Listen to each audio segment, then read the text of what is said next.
Shanker, thank you very much for coming on. So what's this? Keir Starmer is offering US tech firms tax cuts in return for the Trump tariffs, yes?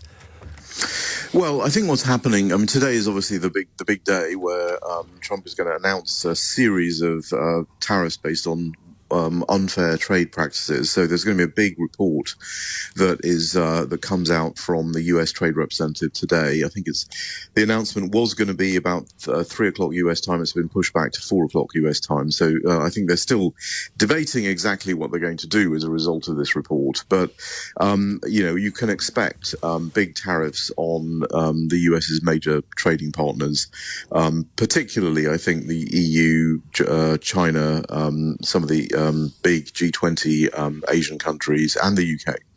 And there will be some sort of deal discussion, and he is predisposed to doing that with the UK.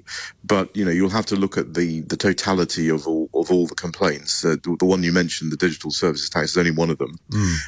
There probably will be 30 things, for example, to and I think what you need to do is show a good faith effort to want to tackle some of these barriers that the US is complaining about. And there won't be any surprises in what the barriers are, because the US does a report every year on foreign country trade barriers, and this report today will be very similar to that. Is Donald Trump right when he asserts that, they pay over the odds, but no one else does? It's unfair. Is that true? I think what he's right about is that there are a series of trade barriers that are not your traditional tariff type things. There are those, of course, as well in some areas. But the real problems, I think, in international trade are behind the border barriers and regulatory distortions and these kinds of things. And he is right that there are a number of those. But I would also say that the US has some of those as well. So it's not as if they're only in non-US markets. They're definitely in the US as well.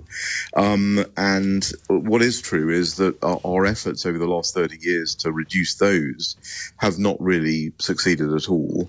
And what this is very much a kind of reset of all of that. And I think the countries, it will be very clear what they need to do in order to do deals to avoid these tariffs. Now, what will be interesting is to see whether there's still a debate going on about whether there's going to be tiered tariffs, by country, or whether it's going to be more specific to sectors. I think that's still a debate that's, raging in the White House and in the agencies now. But it will be fairly clear, I think, what countries need to do to get the deals they need. Thank you very much indeed. Shanker Singham.